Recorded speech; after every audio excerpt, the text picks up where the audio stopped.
7 o'clock ngayon guys. Good morning, good morning. Naglilinis na naman ako ng mga tanim ko guys. Yan guys oh. Malalaki na yung ano ko, yung yan, apple yan guys. Binili ko sa Shopee yan. Ito din guys, ito. Yan. Apple yan. Tsaka ito guys, kinain kasi ng insekto kaya lumiit. Pati yan guys, apple yan, apple. Yan, apple yan, malaki na guys. Yan oh. Yan.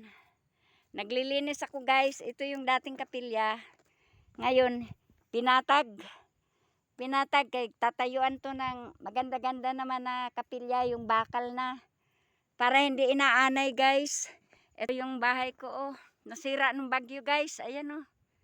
Sira ng bagyo. Pati yan kusina, nasira ng bagyo din. Yan.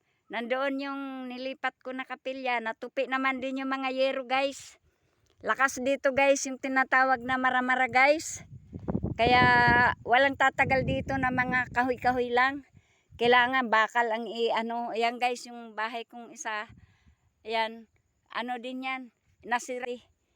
Kaya guys, good morning sa lahat. Suportahan nyo po yung ano ko guys, vlog ko guys, i-subscribe nyo ako, subscribe at saka siyempre guys, i-likes nyo na rin yung pagtatanim ko guys. Ito 2 taon na itong langka na to guys, malaki na. Makakatulong po ito sa ating pamayanan guys, yung pag-vlog ko guys, kasi lahat yung mga produkto ko guys na blinablog, ibinibenta ko po ng mura yan. Yung iba doon pamigay lang. Pinamimigay ko lang sa mga kakilala o hindi man kakilala. Sa tingin ko talagang mahirap ang kalagayan. Katulad nitong saging guys. Pag to nagbunga, marami pong makikinabang. Ayan, nasira po ng hangin na maramara. Ayan, mga saging ko o mga sira. Eto guys, hindi lang po ito sa akin. Kung hindi, binibigay ko rin to sa mga tao na higit nangangailangan guys. Kaya ito yung mga sili ko guys, nagkandamatay na dahil sa lakas ng hangin. Ganito dito guys, maghangin. Ayan oh. Yan, tanggal lahat ng mga dahon guys. Yan. Yan, mga sili ko.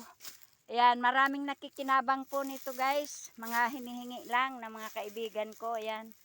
Nagkandatanggal yung mga dahon guys. Ayan oh, sa lakas ng hangin. Yan. Sa lakas ng hangin, nasisira. Pati yung mga tanim ko guys na agar. Yung mga dahon nila guys, yung mga agar. Na napudpud yung mga dahon nila guys.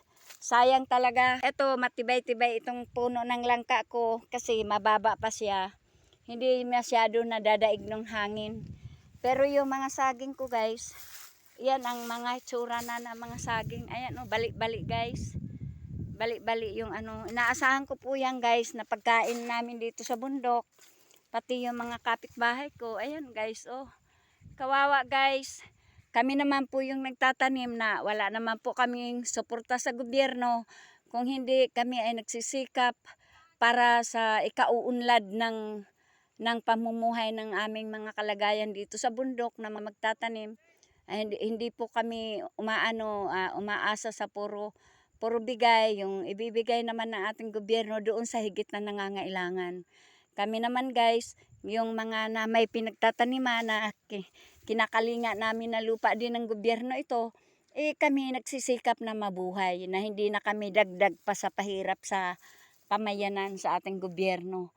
Yung mga nasa syudad na talagang walang makakain o yung binibigyan ng mga gobyerno ng mga pagkain, mga dilata, mga bigas, kung ano-ano. Guys, salamat, nakakatanggap sila. At salamat din naman na pinagpapala ng Panginoon yung mga tanim ko. Nakakakain ako, gaya nitong mga kamuting kahoy guys. Ayan, pag ako'y wala ng pagkain, ayan o, nagbubulaklak na guys. Ayan o, yan. Pag wala na talaga akong makakain guys, magbubukas na ako ng puno nito. May makakain na ako. Isang puno na to guys, ito. Yan. May makukuha na akong pagkain. Ito oh guys. Makakakain ako, hindi ako magugutom. Pero kawawa yung mga nasa syudad na walang ibang hanap buhay. Kung hindi, yung nagsisikap din sila na mabuhay. Yun guys, na isa kaming mga farmer. ayaw namin makapagpahirap sa ating pamayanan, sa ating gobyerno. Kung ano magagawa namin guys, yan, nagsisikap kami magtanim para hindi na kami pabigat sa gobyerno na dagdag pa kaming pakakainin ng gobyerno, bibigyan ng mga kung ano-ano, ibibigay na lang po nila sa iba yan na walang mga mapagtataniman, walang hanap buhay. Kami naman nakakakain sa mga kamuting kahoy, gabi, yan, mga saging. Kaso nasalanta po kami nung hangin na maramara dito kami sa bundok. Dito kami sa bundok, talagang sinisikap namin mamuhay ng maayos, marangal, hindi lang kami guguluhin ng lugar na ito.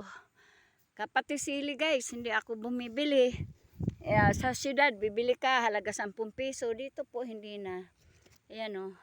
Gusto mo kumuha, makakuha ka na. Wala kang ulam, yan, yung dahon, igisa mo.